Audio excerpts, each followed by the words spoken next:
I invited my children and their families to stay over today and be in attendance today, and they said that they've heard more sermons than they care to hear again. So they didn't make it today. I remember walking into a Sunday school class one day, and I told them, I said, I think each one of you have a sermon in you. I want you to tell me the name of that sermon, and I want you to tell me what you're going to talk about. And we got halfway around the class, came to Clyde Gutenberg. Clyde says, I don't know what I'm going to say, but I can tell you the title of my sermon, God Help Me. Today, Clyde, I feel your pain. And then whenever I told Barbara what I was thinking about doing after she recovered, she said, whatever you do, be sure it's biblical.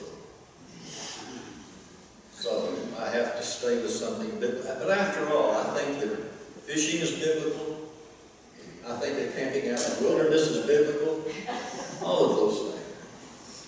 But that did not pass muster.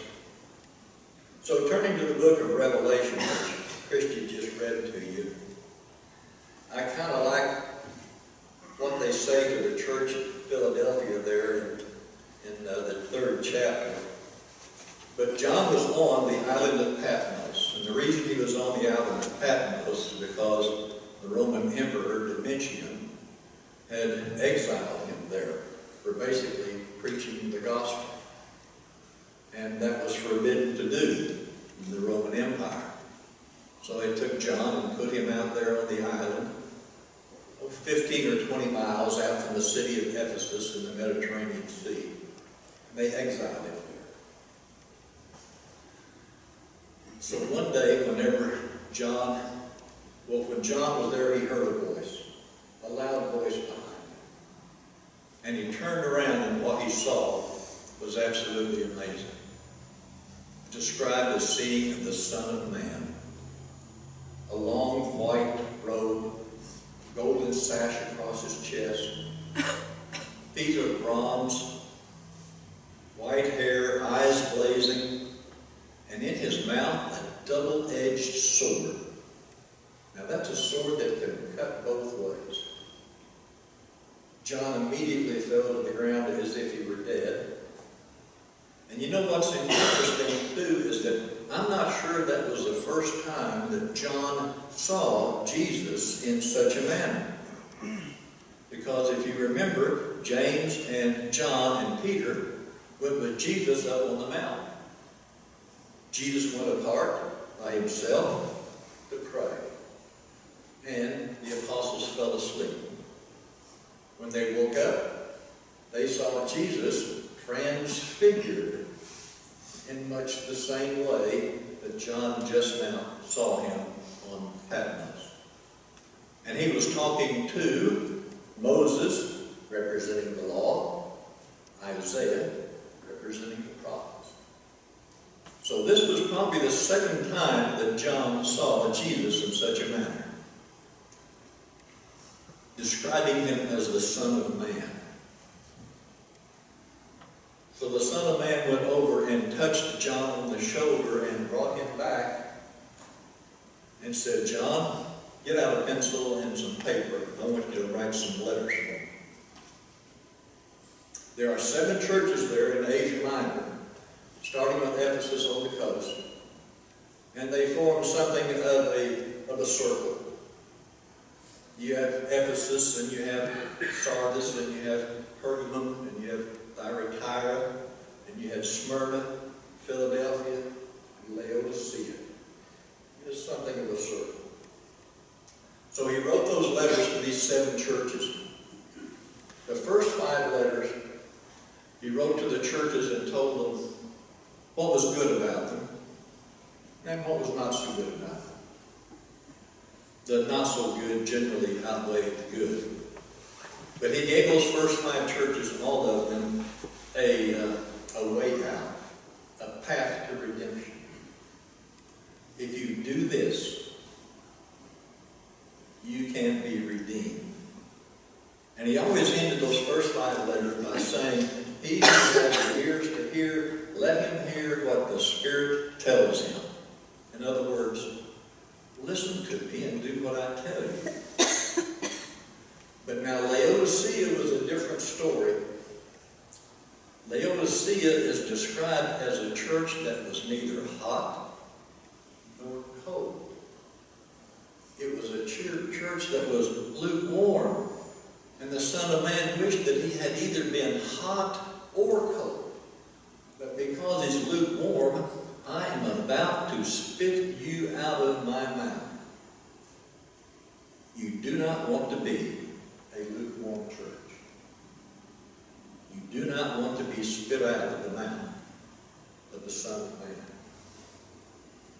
But now the church in Philadelphia is the one that I like. I think this church in Philadelphia is a lot like us.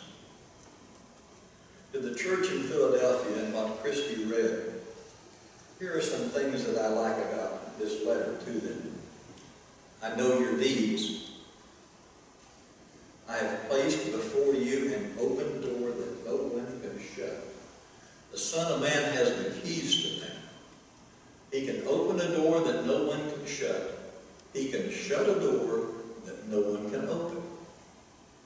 And he has placed before that church in Philadelphia an open door. He says, I know that you have little strength, yet you have kept my word, and you have not denied my name.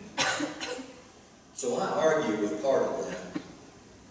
If the Son of Man knows your deeds, if the Son of Man knows that you've kept his word, that you have not denied his name, how are you a church that is weak? You're not weak. You're strong. And as I said, I think it describes this church. We haven't been here for 165 years. Not being weak, not at all. Whenever Howard Marshall retired, I was asked to take over his Sunday school class, and I did. Whenever I walked into the class the first time, I realized something. I kind of felt like Arkansas walking onto the football field with LSU, Alabama, Auburn, Texas A&M, Mississippi State, you name it. I was totally outmanned. There was a picture on the wall downstairs. It was taken in the year 2000. And that picture was of that Sunday school class. So I'm going to read you the names of the people that were in that picture on that day. Bud and Margaret Scott, Herman and Mary McCullough, Emily Griffin. That was probably 2 years after Jim died. He died in 1998. Gwen Long was in that picture. Dick and Sherry Van Doren, Louis and Billy Lorenz, Esther McConnell. And I've got to say this about Esther. If the class started at 9:30 and we were still talking at 9:31, what I heard was, hey, Buster, let's get this thing started. For that very reason, I have a cat named Buster. He reminds me of Esther a lot. Also, Betty Marley was in that picture. Dennis and Mary Oliver, William Williams, and Pete and Mary Kenneman. Those are just the ones that were present on that particular day. So you can see why somebody would be humbled. They were all great members.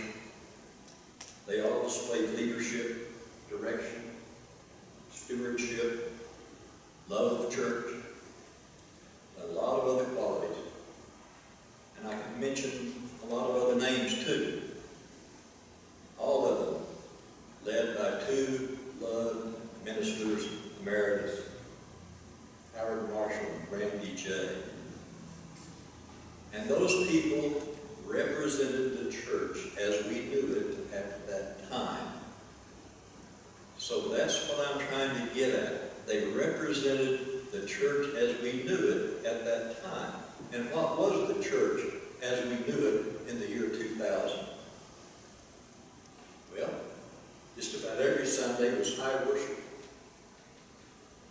We argued strongly if anyone tried to lower our world outreach below 25%, and that never happened. Formality was the norm. Even our youth took trips to the YMCA of the Rockies and Disney World. Lots of great experiences. And those people in that church, they knew that the Last Supper was not a potluck.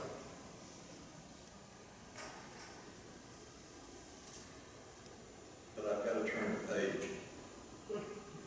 The church in the year 2020 is different from the church in the year 2000.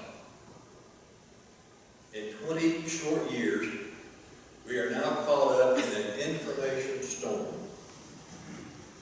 Emails, text messages, Twitter, Facebook, thousands of pictures and videos on iPhones. And what is an iCloud anymore? I have a Canon AE1 camera that's been collecting dust for years. The Church Universal is trying to catch up in this age of information. We are trying to catch up in this age too. How do you get into the minds of the generation below us? Because that is where they live right now. That is perhaps our ultimate challenge. And is that generation below us important? Yes, it is.